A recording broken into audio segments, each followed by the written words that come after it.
he's like, "Oh, your zipper's down, Vic." So I turn around and zip it up. Okay, that's enough. Turn it off. So,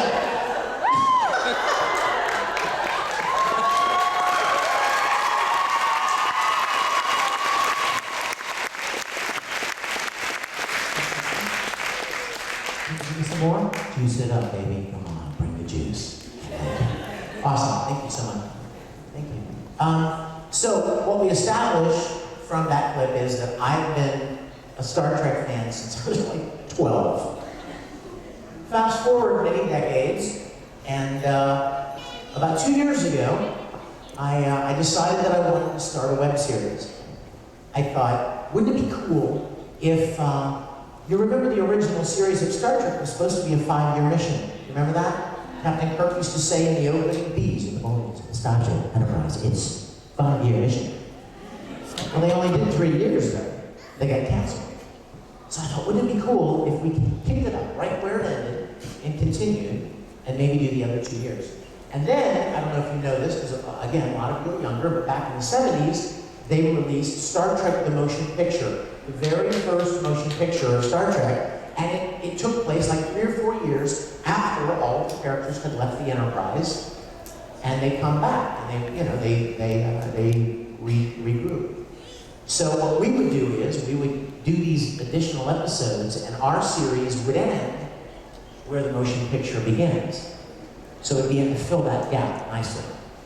So we have an 18,000 square foot facility in Georgia where we've completely rebuilt the entire soundstage from the original series. Like all of the sets, all of them. Almost all of them. We're working on all of them. In fact, right now we're building the engineering room that they have. But we've got 3 episodes online. What's that? Kind of a screw. We've got 3 episodes online. Star Trek continues. It's free to watch. Go check it out online. It looks and feels and sounds more like the original series than anything anyone's done.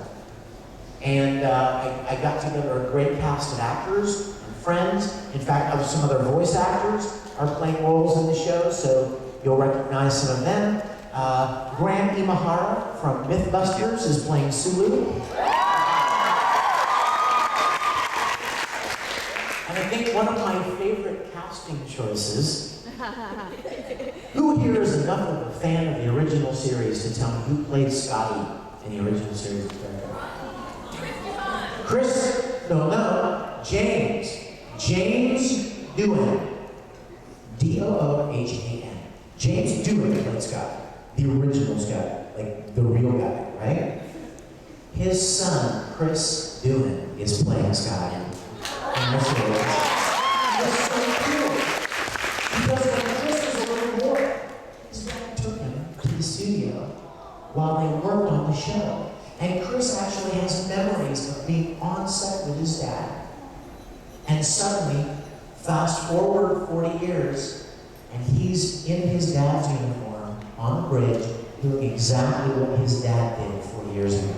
It's really neat. It's very cool. So check it out online. I saw it.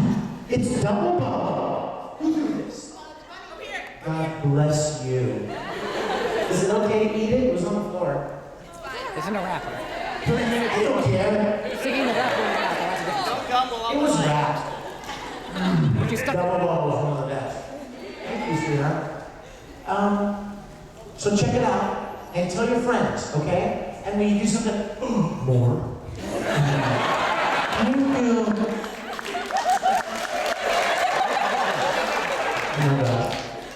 You're not playing. From here, I'm going straight to the gym. Must burn off candy. Another one.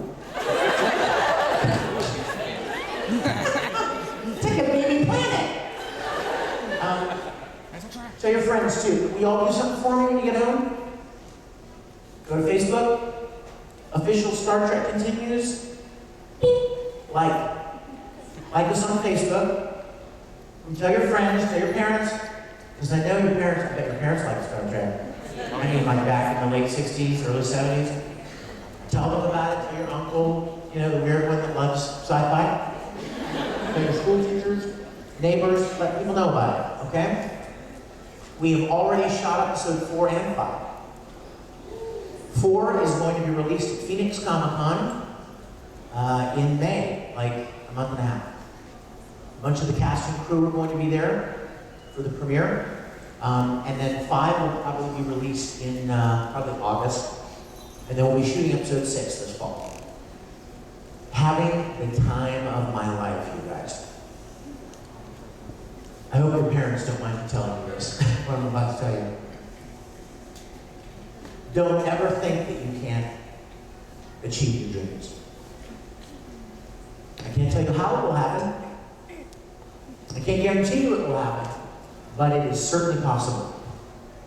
If you would have gone back in time and told little scrawny, skinny Vic Mignogna, actually it was Victor back then. If you would have told little Victor Mignogna that one day, as I was sitting there watching Star Trek on a black and white 19-inch television, if you would have told me, you know what, Victor, one day you're going to walk onto the bridge of the Enterprise in a perfect uniform, surrounded by your friends, and you're going to play Captain Kirk, and you're going to continue to make stories like this, I would have never believed you. I mean, what are the odds of something like that happening? You couldn't even chart a course as to how that would happen. You know what I mean? You wouldn't even be able to imagine how something like that would happen. But it did. I feel the same way about my anime career. People write me all the time and they say, when did you decide you wanted to be a voice actor? I'm like, I didn't. Never occurred to me. I'd been acting since I was a little boy. You know why I wanted to act? Because I watched Captain Kirk. When I was a little boy, I'm like, wow, I want to do that. So I started acting, and then somebody about 15 years ago asked me if I wanted to audition for a Japanese animation. They needed some actors to voice. I was like, you mean like Speed Racer? Yeah, that'd be awesome.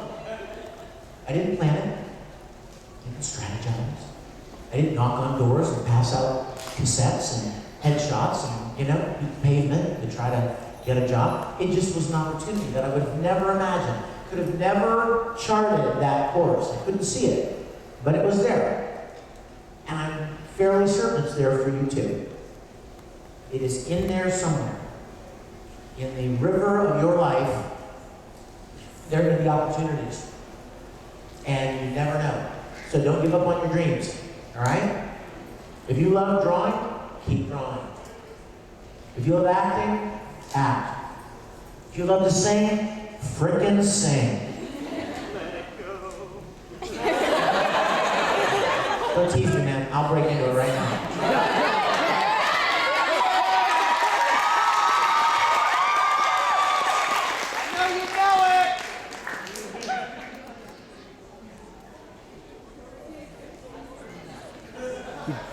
No way. Does he have the song?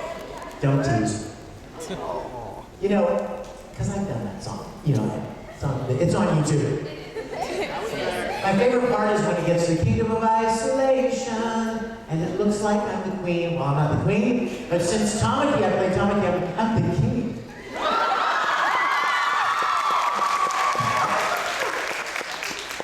That's my favorite part of the song. Anyway, okay. What else? If you're not a member of the most awesome fan group on the planet, I want you to feel free and consider yourselves personally invited to join the Risical Rangers. Especially you, my sexy beast. It's free to join. There are 30,000 members around the world.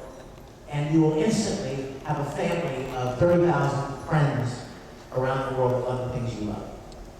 And so check it out. We've had people that have met and become best friends in the Rangers. We've had people that have met and got married in the Rangers. It's wonderful. It's a wonderful group of people. And what? What is this? What? So we're actually a group of Rangers right here, but we have the DeviantArt gift from Wait a minute, you're Rangers? Hi! Oh my gosh, I like it. This is the DeviantArt gift from all the DeviantArt Rangers, and they all made all these cards and No, laminated them. you guys are too sweet. You guys, there's a group on DeviantArt of Rangers, and they've made me the most amazing. Oh Say my hi to all gosh. the kids. You guys, I love you to. Oh, I love you. You? Oh my gosh. They made these books with artwork in them, and they like bound them, like bound books, like a coffee table book. They're so beautiful. They're some of my most prized and valued possessions. I love you We have guys. a lot of international fans that can't ever come to see you really like make these cards too. So Oh, let's look at them together.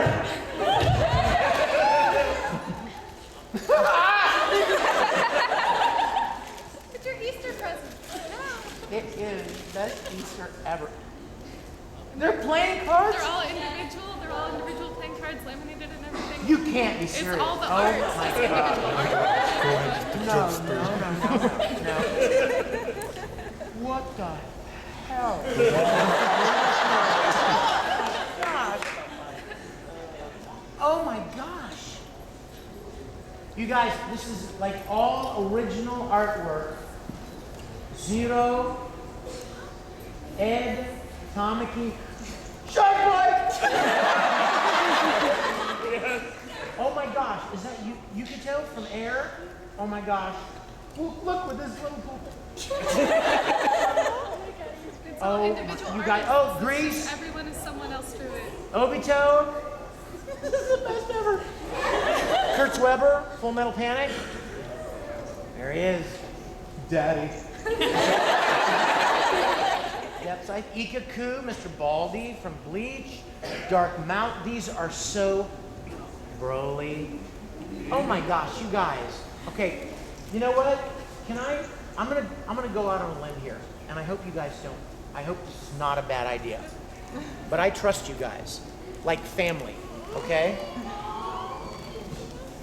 You know what I want to do, don't you? I want to pass them around for you to see them. You understand how I'm trusting you. You understand how I'm trusting you? Just take one. Don't do that.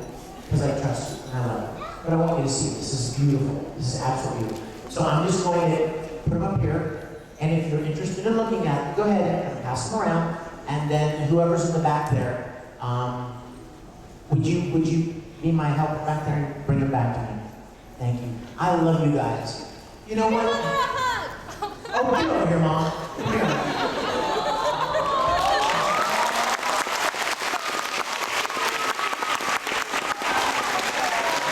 You guys, what, Mom? Son, we have to talk about your language for a moment. Really? What did I say? A very bad word. Shark? No more shark. Candy? No more candy. Okay. Okay, so, let's see, what was I gonna say? Oh, yeah. These gifts, I mean, I don't even need any gifts. And people always, like, do these amazing things. And, you know, your support and your enthusiasm is more than a gift. So, thank you so much for that. Let's see. Let's kind of start taking questions, and let's just kind of talk about stuff you want to talk about. Okay? Yes, we. Yeah. I didn't think you'd really call on me. Of course. Come here. And I hope you know that according to the haters, this makes me a perv. Thank you. By the way, there's an autograph session this afternoon. And I hope to see you there. You gonna be there? And if you want to hug, just say the word. I'm not a creep. But if you like one, I am more than happy. Guys too. You're special. What's wrong? Oh, that's beautiful. Thank you, sweetie. It's Tommy. Where was this from? Beautiful.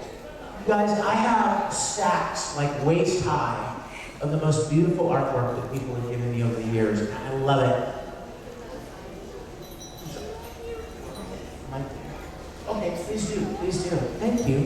Oh my gosh, how beautiful. Yes. What's your favorite Comic and Edward rant? Tommy and Edward Rant, what are we combining them now? Fusion dance. Who you calling Pipsqueak Coast Club King? Are we combining them? Oh my Well- God, it's like a honeysuckle. When I think of Tommy, I don't think of ranting. Maybe that's just me in denial. But I mean, as far as Ed's concerned, I love all of them. I don't know. I think maybe the first one that I ever did probably is one of my favorites. The one in Lior, when he's around it was Lior, wasn't it? With Rose and Father Cornello. And he's like, who you calling a pipsqueak, midget, you backwater desert idiot? I'm still growing. I can't remember, but that was one of my favorites. Yes? Who is your favorite character to voice and can I have a hug? Absolutely, correct. Yeah. Thank you. I was telling somebody the other day, for the longest time, I was always kind of afraid to answer who is your favorite character? Because typically, depending on who asks you that question, they've got an idea in their mind who they're hoping to say, right? Like if Winry comes up and says, who's your favorite character? I'm thinking, she's hoping I'm going to say Ed, right? And then, maybe a mocker might come up and say, who's your favorite character? She probably would just love it if I said Deathside. So because I love you guys and I want to do you a great experience, I used to try to be very diplomatic about it and say, oh, I love all of them equally, and I can never pick one, blah, blah, blah, that kind of thing. But then something happened, an extremely important thing happened that made me unable to do that anymore. And it was when we finished recording Brotherhood. I remember like it was yesterday, standing there in the recording booth with the script in front of me, turning the page, and I'm like, oh my gosh, this is the last page. And it says, Ed, and it said, there's no such thing as equivalent exchange. It doesn't exist. And I was like, I started getting real choked up. And I'm like, this is quite probably the end of a very long, wonderful journey. In all probability, there probably, I don't know, but there probably won't be more. You certainly can't expect there will. So I put my camera, I put my phone on the ledge, and I recorded a little video of me doing that recording the last line, because I want to kind of keep, have a keepsake of it. And after we finished that, I thought, I probably can't be diplomatic anymore and just say they're all my favorites kind of thing. I have to say that Ed is the favorite character I ever.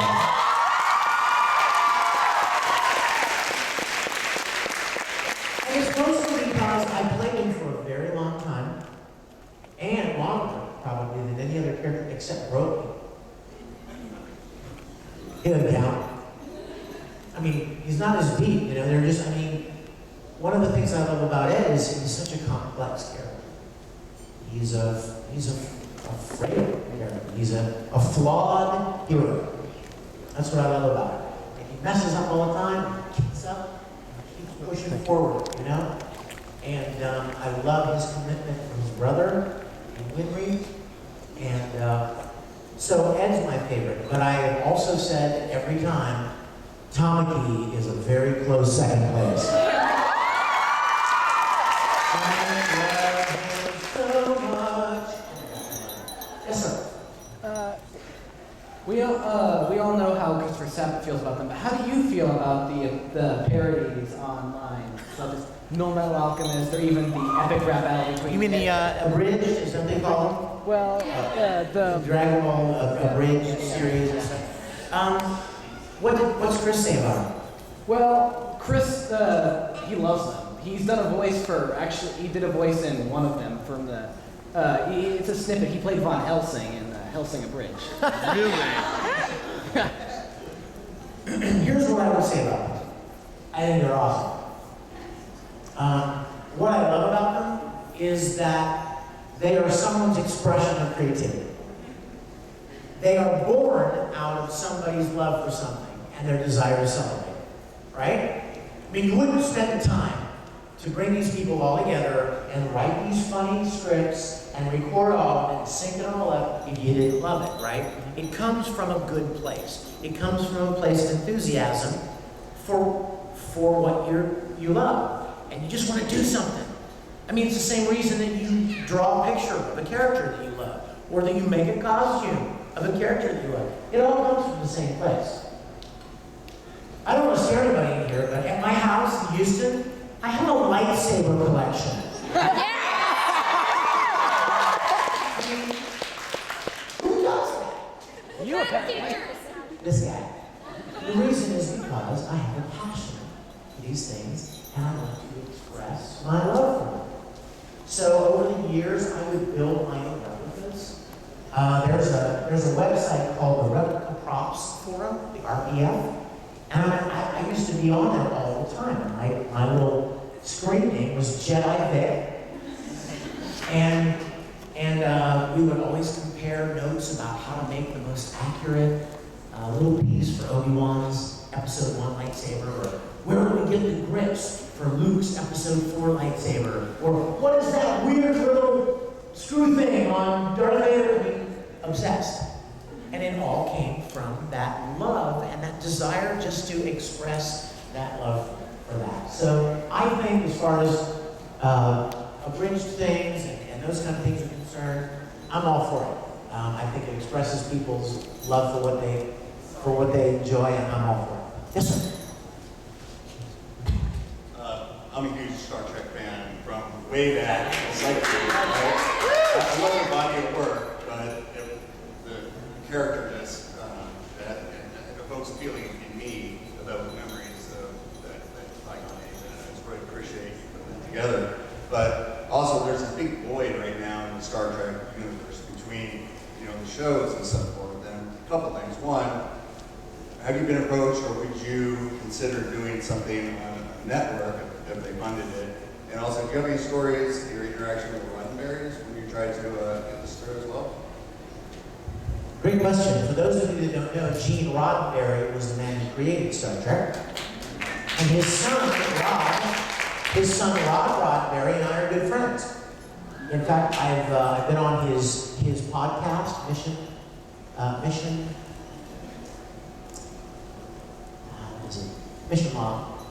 Love. And when we launched our Kickstarter to raise money to make more episodes a couple of months ago, one of the testimonials was from Rod Roddenberry, who got on camera and basically said, "I'm certain my dad would consider this canon. And if my dad were alive today, he would consider these on par with the original series."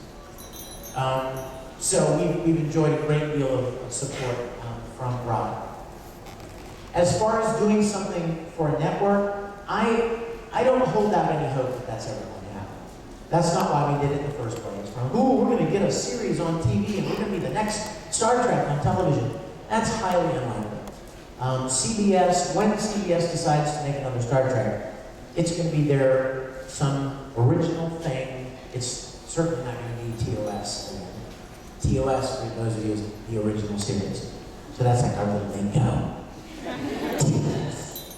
Guess what TNG is? The Next Generation. So it would be wonderful if we did, but I don't even think about it. I will tell you, however, what is today? Saturday? Monday, Tuesday. In 3 days, I'm boarding a plane, an Emirates plane, to fly to the Middle East Film and Comic-Con in Dubai with William Shatner.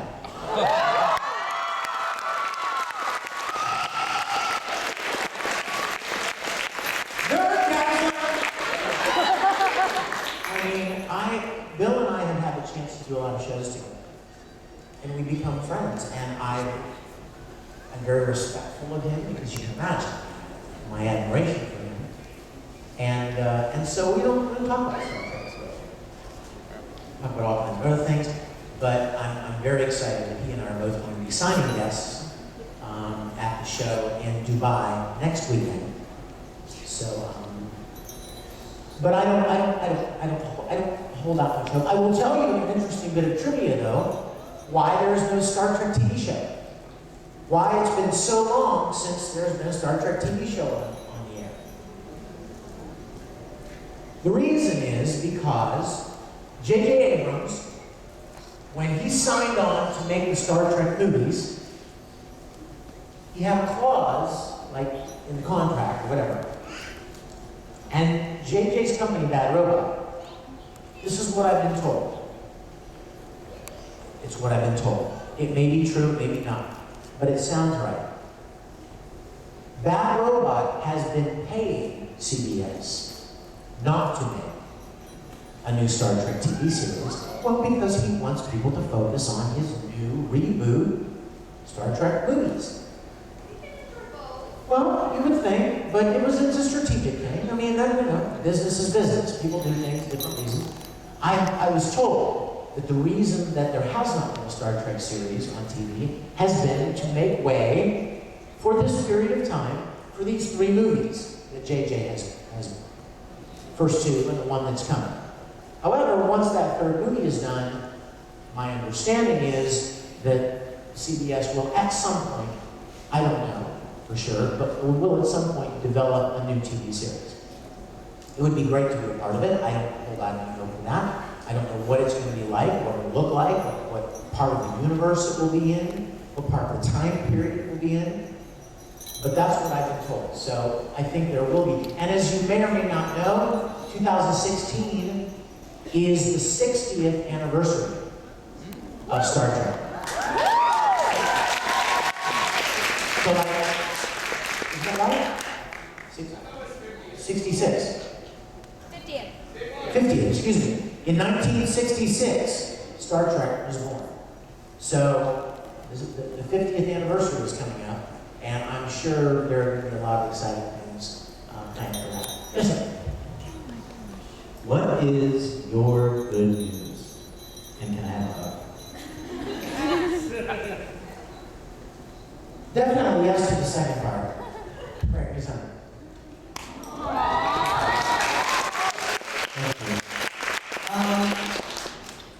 See what great I am?